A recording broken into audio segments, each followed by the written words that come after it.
नमो नारायण। जय गौ माता, वंदे मातरम, भारती को प्रणाम और हृदय से ओम शम शनिश्चराय नमः।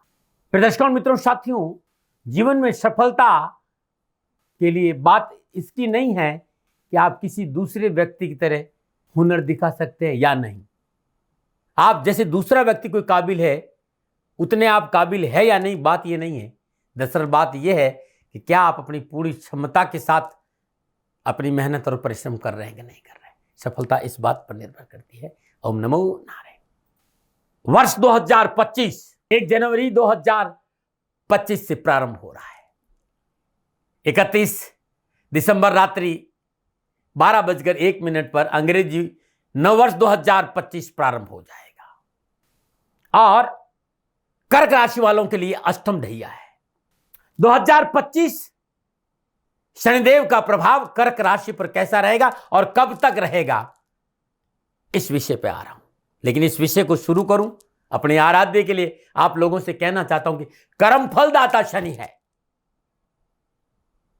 सूर्य पुत्र छाया संतान, कश्यप पौत्र, कश्यप वंशज, कश्यप अवतार के प्रतीक, नारायण के अनन्य भक्त और महादेव के शिष्य देवादिदेव शनिदेव। और ये कैसी विडंबना है, जो चराचर जगत को भय से मुक्त करता है उसी से आप भयभीत है। राशिवासियों, कर्क राशि वालों के लिए अष्टम ढैया 2025 में 29 मार्च 2025 तक रहेगी। 29 मार्च 2025 को शनिदेव राशि परिवर्तन कर देंगे। तो कर्क राशि वालों के लिए शनिदेव 1 जनवरी 2025 को नए वर्ष की शुरुआत में अपनी मूल त्रिकोण राशि कुंभ में बृहस्पति देव के नक्षत्र में, यानी पूर्व भाद्रपद नक्षत्र के प्रथम चरण में शुक्रदेव के साथ अष्टम भाव में संचरण करेंगे। बृहस्पति देव के नक्षत्र में शनिदेव 29 मार्च 2025 तक रहेंगे और अष्टम भाव के शनिदेव कारक भी है और अपनी मूल त्रिकोण राशि में शुक्रदेव के साथ संचरण कर रहे हैं। फिर दर्शकों, मित्रों, साथियों, ये जो राशिफल है ना, ये जनरल राशिफल है। आपकी राशि, आपके लगन क्या है, जनरल प्रोडक्शन है। लेकिन यदि आप ये जानना चाहते हैं कि आपकी जन्म कुंडली में ढैया, साढ़े और महादशा का क्या प्रभाव रहेगा, कैसा रहेगा 2025 29 मार्च तक शनिदेव का प्रभाव आपके ऊपर, तो नीचे नंबर आ रहे हैं, इन नंबरों पे संपर्क करके अवश्य बात करें। ये राशिफल चंद्र राशि नाम राशिफल और राशिफल सब लोगों के लिए भाई। ओम नमो नारायण। अष्टम ढैया का कर्क राशि वालों पर क्या प्रभाव पड़ेगा, इस पर बोलना चाह रहा हूं। उससे पहले वर्ष आरंभ के जो ग्रह योग है, वर्ष आरंभ में राशि अधिपति चंद्रदेव सूर्यदेव के साथ धनु राशि छठे भाव में संचरण करेंगे। चंद्रदेव का प्रभाव 2.25 दिन राशि पर रहता है, इसलिए वर्षफल में इनको लेते नहीं है। सूर्यदेव छठे भाव में विराजमान और छठे भाव में सूर्यदेव उत्तम फल प्रदान करते हैं। बुधदेव वृश्चिक राशि पंचम भाव, मंगलदेव नीच राशि लगन भाव, शनिदेव और शुक्रदेव कुंभ राशि अष्टम भाव, बृहस्पति देव वृषभ राशि 11 भाव, राहुदेव मीन राशि भाग्य स्थान और केतुदेव कन्या राशि तीसरे भाव। संपूर्ण ग्रह योगागों को मैं इस तरफ देखूं तो जिस तरह के ग्रह योग है, अष्टम भाव मूल त्रिकोण राशि में कुंभ में शनिदेव का संचरण कर्क राशि वालों के लिए संपूर्ण परेशानियों से मुक्ति देगा, क्योंकि इस समय शनिदेव संपूर्ण शुभता को लेकर अपने कारक भाव में संचरण कर रहे हैं। और बाकी ग्रह योगायोग, युति, दृष्टि, संबंध, संपूर्ण मैं सब कुछ देखूं तो बहुत उत्तम योगायोग है कर्क राशि वालों के लिए 29 मार्च तक, क्योंकि शनिदेव सप्तम और अष्टम भाव के स्वामी, अष्टम भाव अपनी मूल त्रिकोण राशि कुंभ में पूर्व भाद्रपद नक्षत्र में संचरण करेंगे और पूर्व भाद्रपद नक्षत्र में विराजमान शनिदेव की तीसरी दृष्टि मेष राशि दसम भाव पर रहेगी। दसम भाव के कारक शनिदेव है।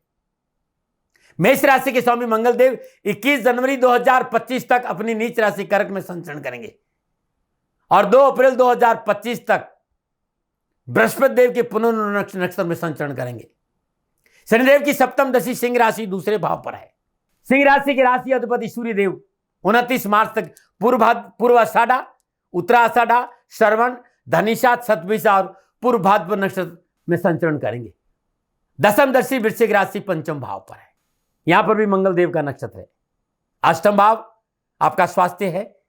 दुर्घटना यहां देखी जाती है, गुप्त विद्या यहां देखी, ऑकल्ट यहां सारा देखा, सीक्रेसी यहां देखा जाता है, ससुराल यहां देखा जाता है, गुप्त धन यहां देखा जाता है, सेल टैक्स, ट्रांसफॉर्मेशन, ये सब चीजें अष्टम भाव में देखी जाती है। अष्टम भाव में शोध देखा जाता है। और जिस तरह के इस समय ग्रह योगायोग है, शनिदेव की दृष्टि बहुत शुभता और पवित्रता लिए हुए है, क्योंकि वो बृहस्पति देव के नक्षत्र में संचरण करे। जिन लोगों को भय रहता है शनिदेव की दृष्टि में कि प्रतिकूलता होती है, वे अपने भय से बाहर आए। कर्क राशि वालों के लिए शनिदेव का चांदी का पाया प्रभावी रहेगा, क्योंकि अष्टम भाव में विराजमान शनिदेव की तीसरी दृष्टि दसम भाव, सप्तम पूर्ण दृष्टि दूसरे भाव और दसम पूर्ण दृष्टि पंचम भाव पर रहेगी। और 29 मार्च 2025 तक कर्क राशि वालों के लिए शनिदेव की अष्टम ढैया रहेगी। 3 बार बता रहा हूं जिससे कि आपको समझने में तकलीफ नहीं हो। और ये जो दौर होगा 29 मार्च तक का, जीवन में एक नया सकारात्मक परिवर्तन महसूस करेंगे। अपने मूल से जुड़ने का अवसर प्राप्त होगा। स्व अवलोकन, स्व अध्याय का मौका मिलेगा। कामकाज, कारोबार, नौकरी, समाज, परिवार, रिश्तों को लेकर अच्छे मौके मिलेंगे। सरकार संबंधी परेशान से मुक्ति के संगीत और साधना की ओर मन अग्रसर होगा। रिसर्च और शोध में कार्यरत लोगों के लिए अच्छी सफलता मिलेगी और अध्यात्म रुझान अच्छा रहेगा। अष्टम भाव में विराजमान शनिदेव की तीसरी दृष्टि कर्म भाव मेष राशि को देखेंगे, सप्तम दृष्टि धन भाव सिंह राशि को है और दसम दृष्टि पंचम भाव वृश्चिक राशि को है। अब आपके दिमाग में एक बहुत बड़ी बात आएगी कि अष्टम ढैया है और आप सफलता की बात कर रहे हैं, आर्थिक पक्ष सुदृढ़ होगा, कामकाज के अच्छे अवसर मिलेंगे। इनके पीछे 2 रीजन है। इस समय शनिदेव अपने कारक भाव में विराजमान है और परिशुद्ध दृष्टि से, क्योंकि शनिदेव अपनी मूल त्रिकोण राशि में संचरण करे और किसी भी ग्रह का अपनी मूल त्रिकोण राशि में संचरण राजयोग कारक होता है और फिर बृहस्पति देव के नक्षत्र में है। तो शनिदेव की तीसरी दृष्टि कर्म स्थान में है। दसम भाव आपका प्रोफेशन है, आपका कैरियर है, आर्थिक पक्ष आपका कर्म है, फाइनेंशियली कंडीशन है। दसम दृष्टि को पंचम भाव है, यहाँ बुद्धि, संतान, रचनात्मकता, एजुकेशन, सब कुछ यहाँ देखा जाता है। आपका ये पुण्य भाव है पूर्व जन्म का। थोड़ा सा व्यवहारिक होकर समझने की कोशिश करेगा। दूसरा, छठा और 10वां ये अर्थ त्रिकोण है। शनिदेव त्रिकोण पर 10वें भाव पर दृष्टि है। मेरा विश्वास कीजिएगा, पुरुषार्थ से, मेहनत से आर्थिक पक्ष सुदृढ़ होगा। हाँ, थोड़ी मेहनत है, थोड़ा सा संघर्ष है, थोड़ी सी भागदौड़ है, लेकिन धन मिलेगा, परेशान से मुक्ति मिलेगी, कारोबार में सफलता मिलेगी, आगे बढ़ने का मौका मिलेगा। आप अध्ययनरत विद्यार्थी हैं तो पूर्ण सफलता मिलेगी, क्योंकि अष्टम भाव का स्वामी कर्म को देख रहा है। Mining, transport, manufacturing, labour work, petroleum, stone work, लोहा, मेडिकल, इस सब क्षेत्र में अच्छे अवसर मिलेंगे। जिनके जन्मकालीन जन्म कुंडली में शनिदेव कुंभ राशि में विराजमान है, तो भाई धन आने से आपको कोई रोक नहीं सकता। आपकी संतान के लिए बहुत शुभ अवसर है। पत्रकारिता, मीडिया, फिल्म इंडस्ट्री के क्षेत्र में अच्छे अवसर मिलेंगे और पुराने मित्रों से सहयोग मिलेगा। व्यवहारिक मित्रों की सहायता से कार्य में सफलता मिलेगी और आपने बुजुर्गों की सलाह मान ली तो कारोबारी यात्राओं का भी अच्छा योग है, उसमें अच्छा अवसर भी मिलेगा। यदि आपने अपनी जन्म कुंडली में चंद्रदेव को देख लिया, यानी चंद्रदेव कर्क, कन्या, धनु और मेष राशि के है, तो अब सफलता आपका दामन चूमेगी। आर्थिक पक्ष सुदृढ़ होगा, लाभ जरूर मिलेगा। अब कुछ बातें जिन पर आपको ध्यान देना है, क्योंकि शनिदेव का मूल स्वभाव है कर्म के अनुसार फल देना। तो शनिदेव का संकेत है कि तीसरी दृष्टि इस बात का संकेत है, किसी विवादित सौदों में पूंजी निवेश नहीं करें और कार्यों में ईमानदारी बरतें। जिस संस्थान में काम कर रहे हैं, संस्था के प्रति धोखा नहीं करें। व्यवसाय, जॉब, कामकाज में जल्दबाजी में परिवर्तन और निर्णय करना हानिकारक रहेगा।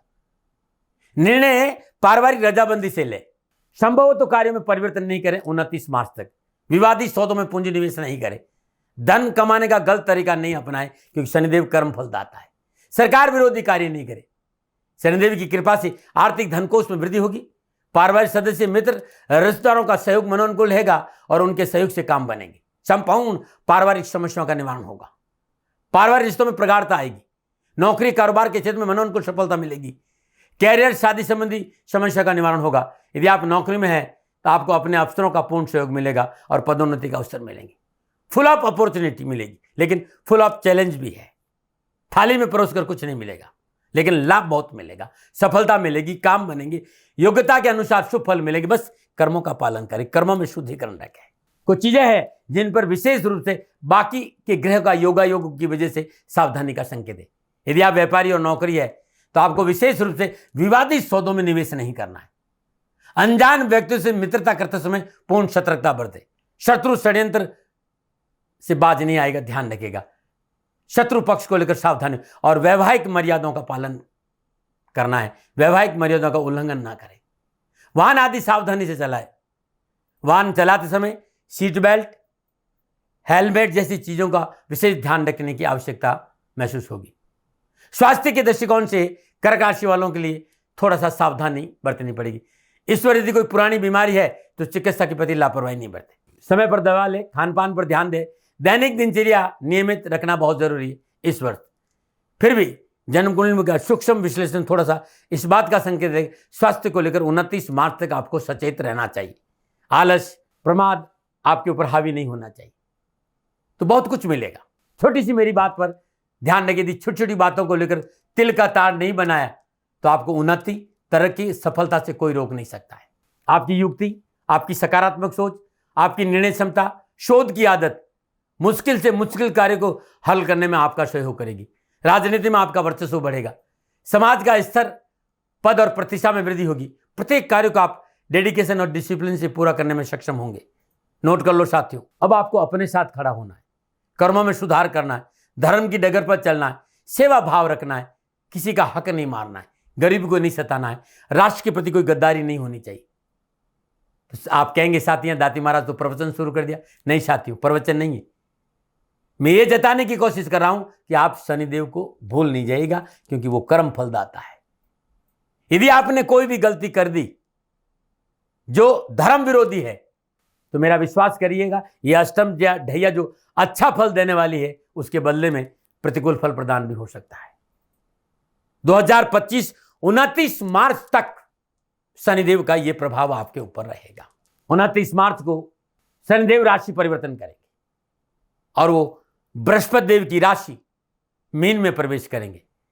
आपकी राशि पर क्या प्रभाव पड़ेगा, ये वीडियो 29 मार्च को डालूंगा।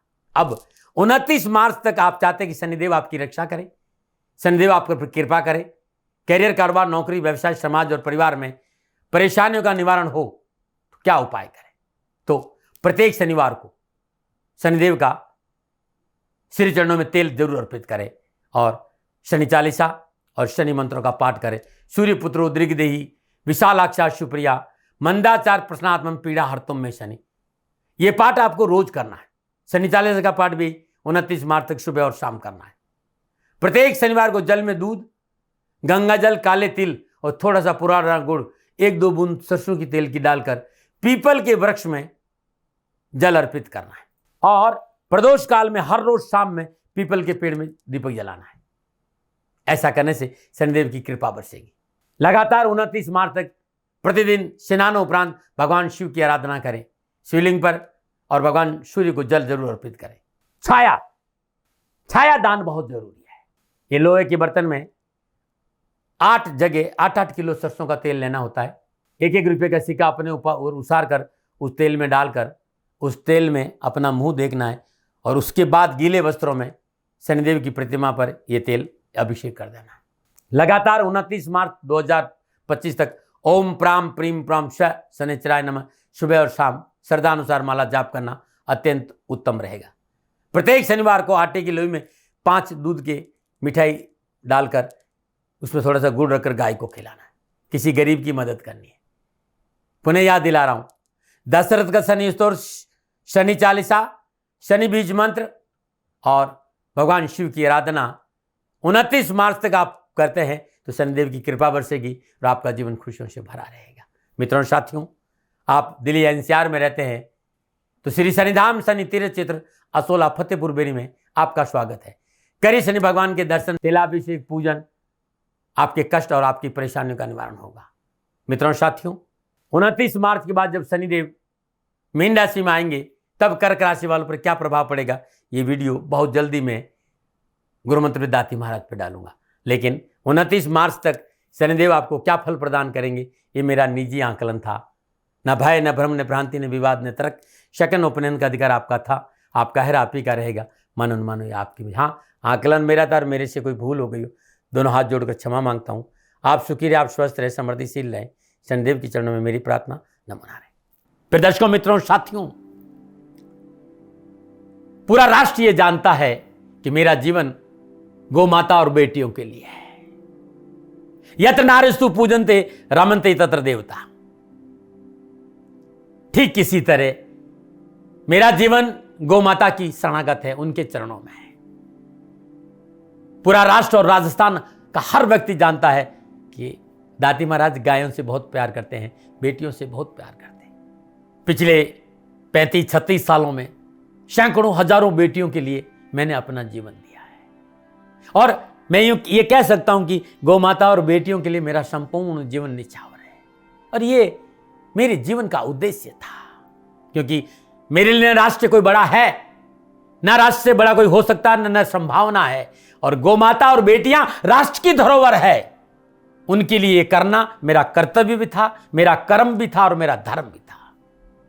मैं आपको किसी वजह से नहीं सुना रहा हूं ये बात, बस खाली बता रहा हूं कि ये मेरे जीवन का लक्ष्य था। मैं अपने राष्ट्र की सेवा करूं, ये मेरा धर्म है, क्योंकि मैं इस राष्ट्र का नागरिक हूं। पिछले 30-35 सालों से मैं बेटी बचाओ गौ सेवा में अपना संपूर्ण जीवन राष्ट्र के साथ लगाया। समय बड़ा बलवान है, समय बलवान होता है साथियों। वर्तमान परिस्थितियां आर्थिक दृष्टिकोण से मेरी अनुकूल नहीं है, यह मैं संकेत आपको कई बार दे चुका हूं। धन नहीं मांग रहा हूं, मैंने आज तक राष्ट्र से कभी नहीं कहा कि मुझे धन दो, मुझे पैसे नहीं चाहिए। ना मैंने पहले कभी पैसे मांगे थे और ना मैं अभी पैसे मांग रहा हूं, और ये मेरा अहंकार नहीं है। बात बताना चाहता हूं, मैं अहंकार से ये नहीं बोल रहा हूं, क्योंकि मैं धन को लेकर कभी आपके सामने नहीं आया। ये मेरा निवेदन है। हमेशा मैंने आप लोगों से कहा कि राष्ट्र की सेवा करो, मैं भी कर रहा हूं और आप भी सेवा करो। धन नहीं चाहिए, लेकिन वर्तमान आर्थिक परिस्थितियां मेरे को यह कहने के लिए थोड़ा सा मजबूर कर रही है कि शनिधाम गौशाला की गाय दुखी नहीं रहे, इसके लिए मुझे आपका सहयोग चाहिए, और सहयोग तब चाहिए जब मैं आपके लिए कुछ करूंगा। मैं आपके साथ खड़ा रहूंगा आपकी समस्याओं के समाधान के लिए, चाहे वो पूजा पाठ हो, चाहे ज्योतिष हो, चाहे ध्यान हो, चाहे योग हो, किसी भी रूप में आपको मेरे से सहयोग चाहिए। आप सभी अपनी अपनी जन्म कुंडली देखना चाहते हैं, आप चाहते हैं कि मैं आपकी जन्म कुंडली देखकर आपको कुछ समाधान दूं, और आप सबको कुछ न कुछ जानकारी चाहिए।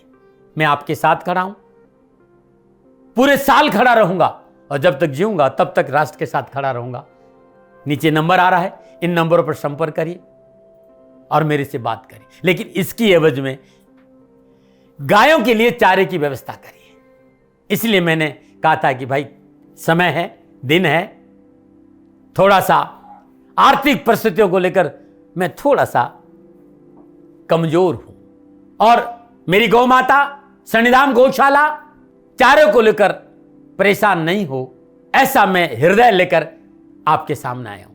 लोगों ने कहा कि राष्ट्र आपसे प्यार करता है दाती महाराज, एक बार राष्ट्र से निवेदन करिए।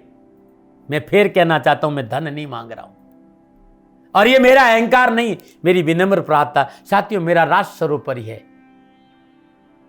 मैं ये नहीं कह रहा हूं, मैं ये कह रहा हूं कि मैं परिश्रम करूंगा आपके लिए, और आप उस परिश्रम के एवज में गायों के लिए चारे की व्यवस्था कीजिए। शनि भगवान सदा आपकी रक्षा करेंगे, आपका जीवन सदा खुशियों से भरा रहेगा, ऐसा मेरा निवेदन है।